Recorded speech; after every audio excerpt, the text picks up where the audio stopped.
இசை கடவுளுங்கிறான். எப்படி இருந்தாலும் நான் சாதாரண மனிதனை போலதான் இங்கே வேலை செய்து கொண்டிருக்கிறேனே தவிர என்னை பற்றி எனக்கு ஒரு எண்ணமும் கிடையாது. என்னை இசை தெய்வம் என்று கடவுள் என்று சொல்லும் பொழுது எனக்கு என்ன எண்ணம் தோன்றும் என்றால், இளையராஜாவுக்கு அளவுக்கு கடவுளை கீழே இறக்கிட்டீங்களாப்பா அப்படின்னு தான் தோணும்.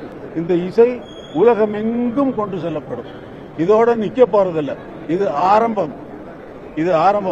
82 வயசாச்சு, இனிமேல் என்ன பண்ண போறாருன்னு நினைக்காதீங்க.